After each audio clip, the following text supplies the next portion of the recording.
Olá a todas e a todos, aqui é o professor Bruno de Ataí de Prata, professor do Departamento de Engenharia de Produção da Universidade Federal do Ceará. Essa aqui é a primeira videoaula de uma disciplina de meteorística. Essa videoaula pode ser utilizada tanto em disciplinas a nível de graduação, disciplinas de pesquisa operacional, disciplinas de inteligência artificial, como também em nível de pós-graduação. Então, não irei endereçar essa aula a uma disciplina específica. Estou preparando esse material para que possa ser utilizado em várias disciplinas. Nessa aula introdutória, nós iremos abordar o conceito de meteorística, do que consiste uma meteorística ou uma heurística propriamente dita, a relevância de se estudar esse tipo de técnica. Iremos apresentar alguns conceitos básicos para que se compreenda o funcionamento desses algoritmos e apresentar uma classificação dentre as diversas que existem na literatura.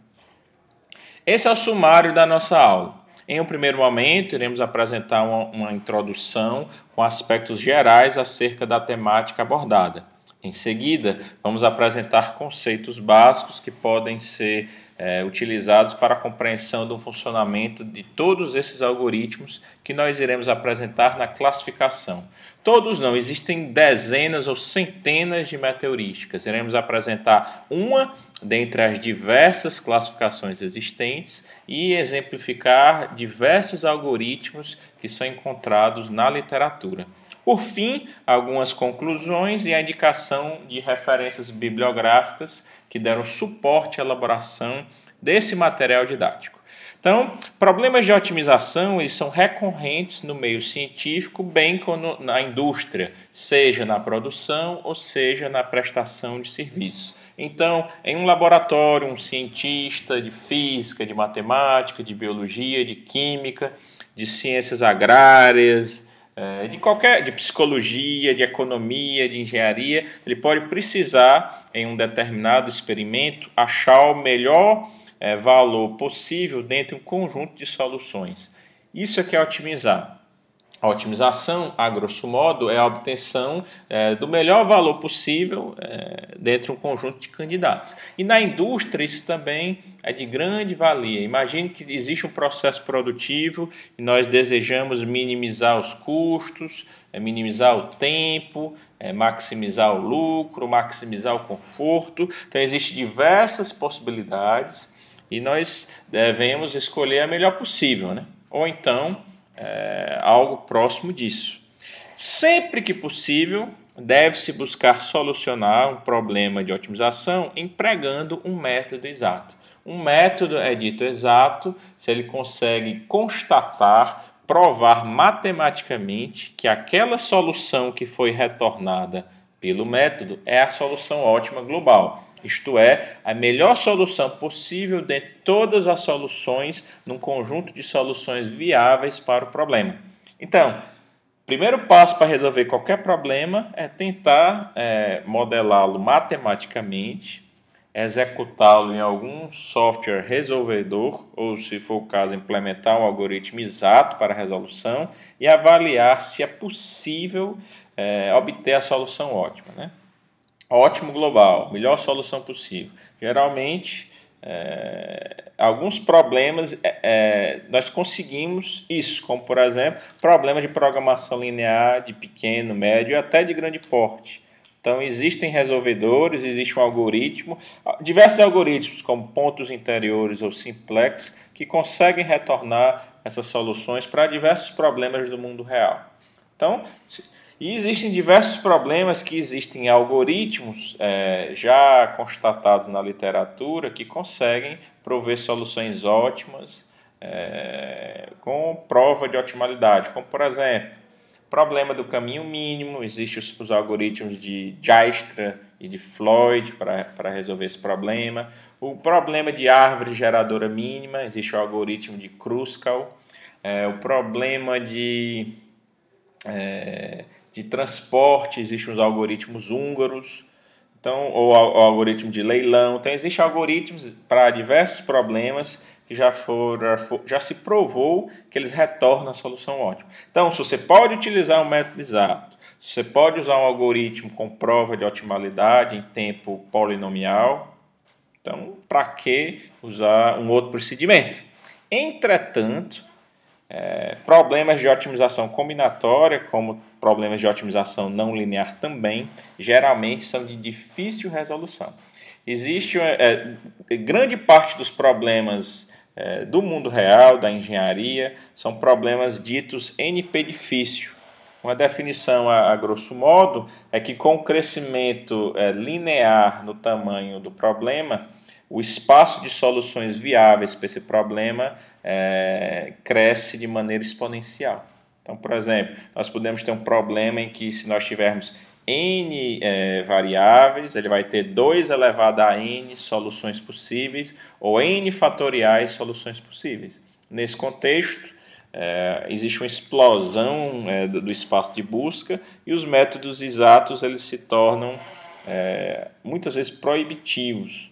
Você não consegue resolver esses problemas em tempo computacional admissível. Então, engenharia de produção, engenharia de transportes, elétrica, química, grande parte dos problemas são discretos, ou seja, combinatórios. Se as variáveis de decisão forem todas contínuas, o problema é fácil e resolvível pela programação linear. Partindo da premissa que o problema é linear, né? Se for um problema não linear, como ocorre muito na engenharia estrutural, na hidráulica, na engenharia química, nas telecomunicações, ele vai ter uma diferença intrínseca na sua resolução. E existem os problemas que são discretos, inteiros e não lineares, que esses são os mais difíceis de todos, que ocorrem muito na hidráulica, na telecomunicações, na química, em outras áreas, né? Então, o que acontece? Nós temos problemas de otimização combinatória, problemas com variáveis discretas, problemas que o método simplex, por exemplo, não pode nos retornar a solução rapidamente. Em geral, instâncias, que são conjuntos de dados que representam um problema, por exemplo, exemplos, instâncias de médio ou grande porte, podem não serem solucionados em tempo computacional admissível por um método exato. Então, pode ocorrer do próprio método não conseguir resolver o problema por questões tecnológicas, o hardware pode não suportar, estourar a memória, como nós dizemos, ou ter outros problemas de natureza afim, ou então essa solução pode passar horas, dias, semanas, meses rodando e nós não conseguimos uma solução, né? Então, em muitas situações práticas, temos limites de tempo para tomar essas decisões. Então, não podemos esperar um tempo que nós não controlamos. Quanto tempo o método exato vai levar para resolver um problema? Nós não sabemos, a priori. Ademais, existe uma natureza multiobjetiva dos problemas de tomada de decisão. Então, você não toma uma decisão baseada em apenas um critério. Na prática, você vai tomar suas decisões baseadas em múltiplos critérios. Então, os problemas de otimização combinatória com um único critério já são intratáveis do ponto de vista computacional, o que dirá problemas com múltiplos objetivos. Nesse sentido, os métodos exatos são praticamente inoperantes para resolver essa classe de problemas, né? Existe a questão também que resolvedores de otimização, softwares comerciais que resolvem problemas de otimização, eles são caros, eles podem custar algumas dezenas de milhares de dólares. Existem alguns resolvedores gratuitos, mas eles são bastante limitados, notadamente em comparação com esses softwares comerciais. Ainda existe uma questão de que a busca pelo ótimo global, muitas vezes ela pode ser um engodo. Existe uma teoria da economia que se chama The Theory of Second Best, que critica a busca do ótimo, né? O ótimo, na verdade, ele custa muito caro. Existe aquele ditado popular que o ótimo é inimigo do bom, né? Então, o ótimo, para que uma empresa, por exemplo, atinja o ótimo, ela teria que estar operando com tamanha eficiência que talvez isso fosse muito caro ou até impossível. Então, soluções subótimas, na verdade, seriam melhores, segundo essa teoria, seriam melhores do que as soluções ótimas. Então, essa busca pelo ótimo, há um custo que, na verdade, pode ser inalcançável, né? Ou intangível, ou inviável. E considerando um único critério, não é algo que seria essa busca, o santo graal, digamos assim. Ademais, a inserção de novas restrições pode ser uma dificuldade para a aplicação de um modelo matemático, bem como a adoção de métodos exatos para a sua resolução. Então, imagine que você faz um modelo e no ambiente industrial você identificou a necessidade de novas restrições. A inserir essas novas restrições no modelo, às vezes, pode ser algo difícil, tanto do ponto de vista da implementação do método como da sua resolução. Tem problemas que são muito fáceis, mas quando você insere determinadas restrições, ele se torna muito mais difícil. E você passa a perder a noção do tempo que você vai demorar para resolver esse problema. E também existem questões implícitas aos resolvedores que, dependendo da própria ordem com a qual você coloca as restrições do modelo, isso afeta o tempo de resolução. E não há como controlar isso, né? Diante de tudo que eu relatei aqui, vemos que é de notada importância a utilização de algoritmos não exatos, né? Para conseguir prover soluções viáveis, soluções em tempo que nós controlamos, em tempo admissível, soluções para diversas classes de problemas, soluções considerando a modularidade da inserção dessas restrições, considerando múltiplos objetivos. Então, as heurísticas são de grande valia em um ambiente do mundo real complexo. Conceitos básicos. Esse termo heurística vem do grego, que significa descobrir, né?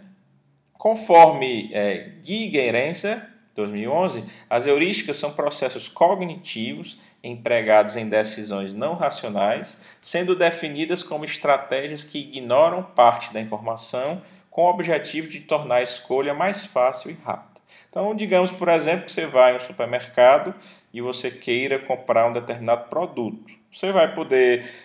existem diversos produtos do mesmo item, por exemplo, várias marcas. Você vai se centrar em alguma estratégia. Vou pegar o item mais barato, vou pegar o item que esteja entre uma determinada faixa de valores, vou olhar o prazo de validade e, com base em algumas informações, você vai filtrar diversas possibilidades e escolher mais rapidamente. Digamos que você vai ter um trajeto a seguir, né? Você tem que passar na casa de várias pessoas e você não sabe por onde você vai começar a rota. Uma noção intuitiva é você ir para o ponto mais próximo de onde você está. Seria um procedimento heurístico, né? Vou pensar de uma forma gulosa, de uma forma míope, e eu vou para o próximo ponto mais atrativo. Uma outra situação poderia ser, imagine que você tem um conjunto de malas em um aeroporto e você queira saber qual é a mala mais valiosa. Você teria que abrir todas as malas, ver tudo que tem dentro daquelas malas e verificar o valor desses objetos, né? Uma possibilidade seria verificar, por exemplo, as dimensões da mala, o peso da mala, se é uma mala boa ou uma mala ruim, e com base nessas informações, elencar um subconjunto aí de possíveis malas e decidir quais malas selecionar. Então, são métodos, são baseados na experiência, no bom senso, nessa perspectiva que eu acabei de elencar aqui. Então, são métodos ditos aproximados ou aproximativos, ou seja, não exatos. Existe uma nomenclatura que diz que algoritmos aproximativos são algoritmos que você consegue arbitrar uma distância em relação à solução ótima. Então, por exemplo, você pode fazer um algoritmo e dizer que ele está a 4/3 do ótimo global no pior caso. Então, esses algoritmos que nós vamos apresentar aqui nessas videoaulas não têm essa noção de distância.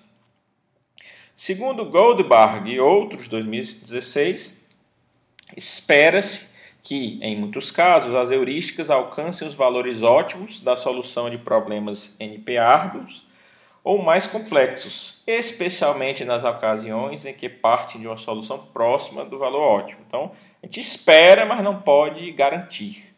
E essa questão da solução inicial, de você partir de uma solução de grande qualidade, de boa qualidade, é um fator decisivo para o sucesso desses procedimentos.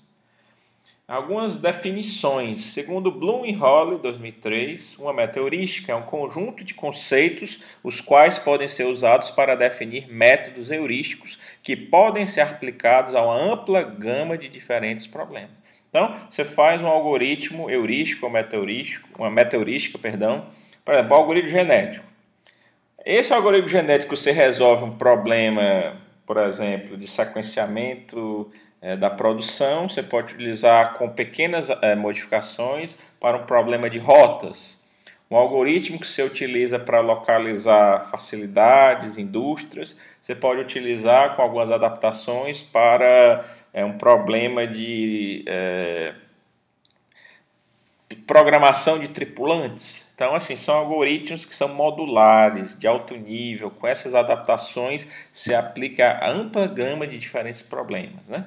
Conforme Goldbach e outros, 2016, uma meteorística trata-se de uma arquitetura geral de regras que, formada a partir de um tema em comum, pode servir de base para um projeto de ampla gama de heurísticas computacionais.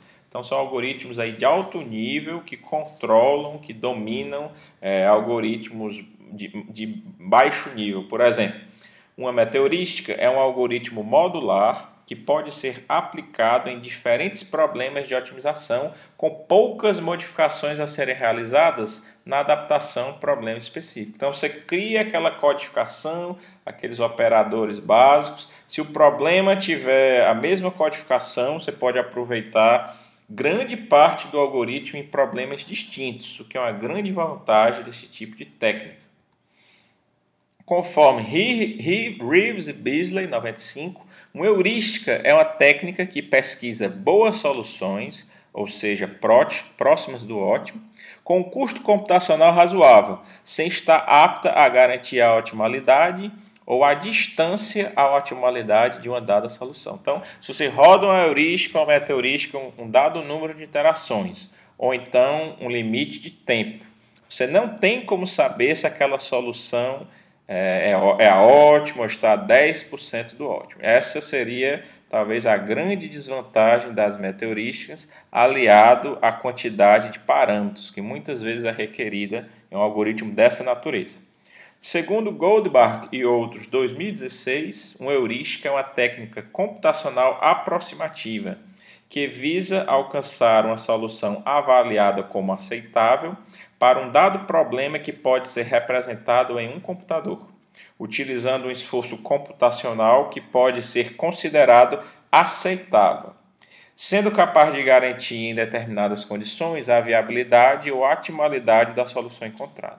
Esse slide aqui, ele estava antes do slide anterior, acho que ocorreu algum problema aqui com a apresentação, mas esse slide aqui deveria ter vindo antes desse que eu apresento as definições das meteorísticas. Então, primeiro a definição de heurística, em seguida a definição de meteorística, tá certo?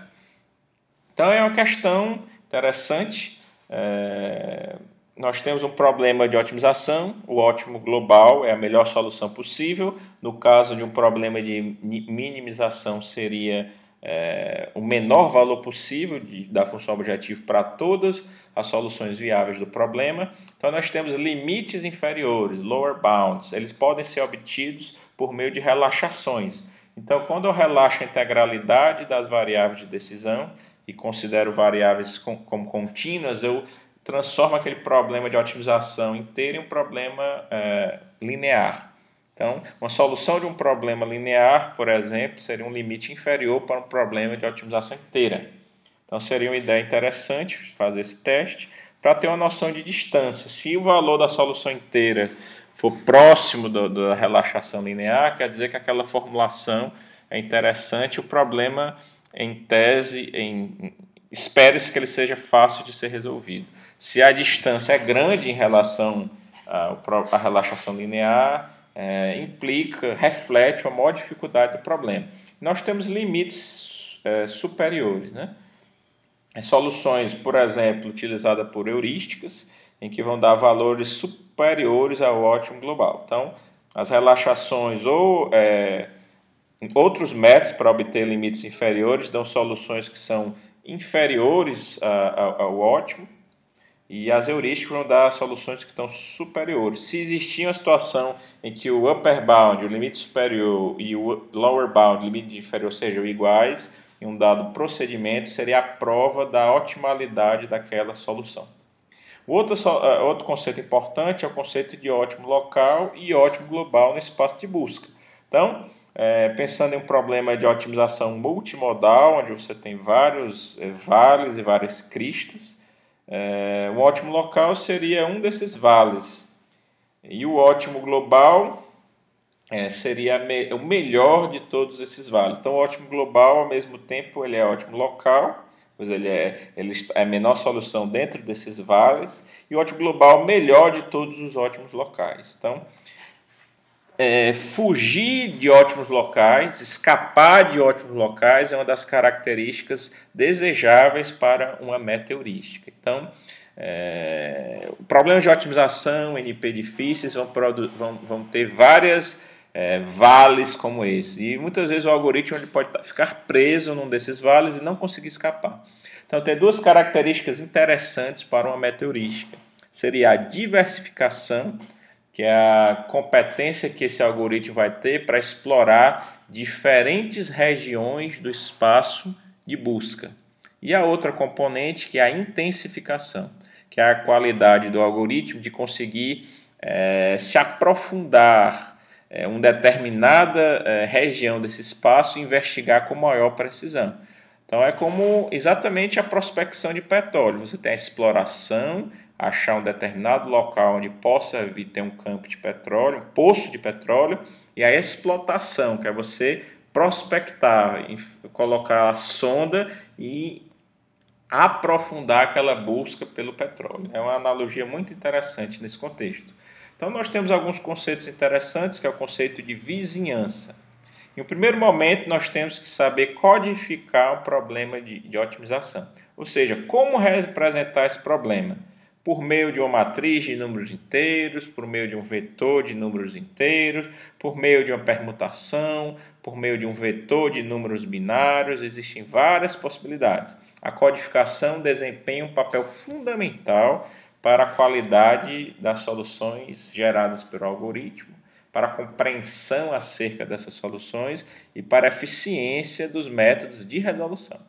Então, a cada solução viável do problema deve estar relacionado um valor de função objetivo para que nós possamos comparar diversas soluções diferentes entre si. Existem algumas questões que nós podemos ter como simetrias, né?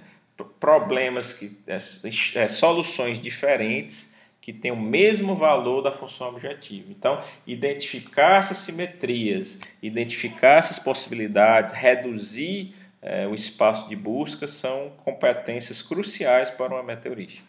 Solução vizinha, uma solução acessível a partir de uma dada solução por meio de um movimento. Então, eu faço uma pequena alteração nessa solução, eu parto de uma solução para outra, uma solução dita vizinha. Em breve eu vou apresentar um exemplo, uma figura que vai tentar clarificar esse conceito.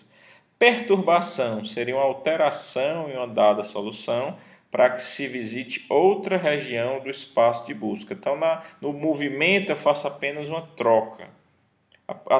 Essa troca pode ser uma perturbação, mas essa perturbação pode ser mais agressiva. Eu trocar várias partes dessa solução para gerar uma outra solução, escapar daquele ótimo local e migrar para uma outra região promissora. E a busca local, que é a investigação da vizinhança de uma solução obtida por soluções acessíveis por um movimento. Então, vamos pegar várias soluções acessíveis por um movimento a partir de uma dada solução e investigar toda essa vizinhança. Isso aqui é uma busca local. Então, nós temos aqui dois tipos de movimentos que também podem ser vistos como perturbações. O swap, então imagine que eu tenho uma permutação, 1, 2, 3, 4, 5, eu seleciono aleatoriamente duas componentes distintas desse vetor e troco. Então, a solução 1, 4, 3, 2, 5 foi obtida pela troca entre a segunda e a quarta posição dessa permutação. Um outro movimento é o shift, que é um movimento interessante. Você seleciona um ponto de exclusão e um ponto de inserção. Então, eu vou selecionar aqui o ponto 2, a segunda componente do vetor vai ser inserida na quinta posição. E eu desloco, esse shift é o deslocamento, eu desloco todo o restante da solução. Quando eu tiro o segundo elemento da permutação e coloco na quinta, eu levo o 3 e o 4, o 5 e desloco, né? Então, essa solução 1, 3, 4, 5, 2 foi obtida por meio de um shift. Então, nós temos aqui um exemplo de uma exploração de uma vizinhança por meio de um algoritmo chamado 2OPT, o algoritmo de Lin e Kernighan. Isso vamos ver em outras aulas vindouras. É o KOPT. Ele troca K posições de uma solução para obter soluções vizinhas. Para K maior ou igual a 3, isso pode ser computacionalmente custoso, embora quanto maior o valor de K, mais, digamos, agressiva seja esta busca. Em geral, o 2OPT é o que é viável, mais atrativo do ponto de vista computacional, não necessariamente melhor. Ele faz trocas par a par. Então, eu estou investigando toda uma vizinhança. Existem várias vizinhanças possíveis dessa permutação 1, 2, 3, 4, 5, mas eu estou fazendo várias trocas aqui par a par. E é um algoritmo que é polinomial, né, de ordem, salvo engano, n ao quadrado, né? Então, você troca o primeiro com o segundo, o primeiro com o terceiro, o primeiro com o quarto, o primeiro com o quinto. Depois que já trocou o primeiro com todas as outras, você vai pegar a segunda posição e trocar a segunda com a terceira, a segunda com a quarta, a segunda com a quinta. Depois que trocou todas as segundas posições, a terceira com a quarta, a terceira com a quinta e, por fim, a quarta com a quinta. Se nós verificássemos todas essas soluções e escolhêssemos a melhor, nós iríamos utilizar uma política chamada Best Improvement, ou seja, só vamos escolher a melhor melhoria da vizinhança. Se nós quiséssemos parar essa busca com alguma melhora, seria uma política First Improvement. Achei uma solução melhor, eu já saio dessa vizinhança e continuo o meu algoritmo. Quando nós trabalhamos com problemas com restrições, nós temos duas grandes possibilidades, três, né? Em geral, os problemas, em geral não, por uma questão de definição, problemas de programação linear inteira, eles envolvem restrições. Problemas não lineares podem ser irrestritos, mas também, em geral, envolvem restrições. Então, para se trabalhar com essas restrições, nós podemos, no primeiro caso, que é mais fácil, penalizar soluções inviáveis. Ou seja, eu considero as soluções inviáveis no meu problema, só que eu penalizo, eu coloco um valor muito alto para uma solução que é inviável. Isso tem a vantagem de ser fácil computacionalmente, assim, implementar, muito simples, uma linha, meia linha de código, você faz isso. E também você conseguir em alguns problemas, você passear por regiões de inviabilidade, você vai conseguir chegar a boas regiões viáveis. Então, é uma característica aqui interessante. Uma desvantagem seria que quando você penaliza, aumenta o espaço de busca, e aumentar o espaço de busca não é bom, tá certo? Então, existem situações que isso pode ser interessante, existem situações que isso não é interessante. Por exemplo, restrições hard, restrições difíceis do problema, não é interessante penalizar, porque o espaço de busca vai aumentar muito. Agora, algumas restrições, às vezes, mais suaves, você pode até penalizar e, às vezes se leva a resultados bons. Isso tem que ser experimentado computacionalmente. Outra situação que você pode ter é corrigir uma solução que é inviável. Então, você aplica uma heurística de correção e transforma essa solução inviável em uma solução viável. E a solução mais desejável é você gerar apenas soluções viáveis. A desvantagem é que, às vezes, pode ser difícil você implementar um algoritmo que garanta que você gera apenas soluções viáveis, e, dependendo da situação, você pode ficar confinado em ótimos locais e não conseguir escapar, tá certo? Então, a situação, a heurística de correção parece ser uma situação intermediária, a penalização e a geração apenas de soluções viáveis, situações mais extremas. Algumas classificações. Existem várias classificações parameteurísticas. Eu escolhi adotar essa, que é uma das que eu acredito ser mais intuitivas. Nós temos os algoritmos evolucionários, que são algoritmos que trabalham com populações de soluções e, em geral, são bioinspirados. São inspirados na teoria da evolução das espécies, são inspirados em comportamento de animais, de insetos sociais, etc. Né? Então, exemplos, nós temos algoritmos genéticos, que são talvez a meteorística mais conhecida. Temos a colônia de formigas, mas tem formigas, tem colônia de abelhas, colônia de cupins, mosca de frutas, tá? Acho que não sei se já vi de aranhas, então tem muita coisa aí, né? Evolução diferencial, que é um algoritmo evolucionário, mas não é bioinspirado, embora tenha esse nome de evolução. É um algoritmo interessante pela sua simplicidade e robustez. Temos o algoritmo enxame de partículas, que é um algoritmo muito interessante e pode ser encarado como um caso particular da evolução diferencial. E temos os algoritmos meméticos, que são algoritmos genéticos com hibridização de algoritmos de busca local. E nós temos os algoritmos de busca de vizinhança, que eles trabalham com uma única solução e investigam a sua vizinhança por meio de mecanismos de busca local. Por exemplo, arrefecimento ou recozimento simulado. Esse termo não é muito comum aqui no Brasil. Se encontra, né? Então vou utilizar o termo em inglês, que é Simulated Annealing. Temos o Busca Tabu, o GRASP, ILS e outros. Existem dezenas ou centenas de meteorísticas. Vamos focar naquelas mais conhecidas e naquelas que, a partir desses algoritmos, você pode replicar esses outros algoritmos, né? Então, considerações finais. Uma síntese do que nós vimos na aula de hoje. As heurísticas, as meteorísticas, são técnicas capazes de gerar soluções de alta qualidade em tempo computacional admissível.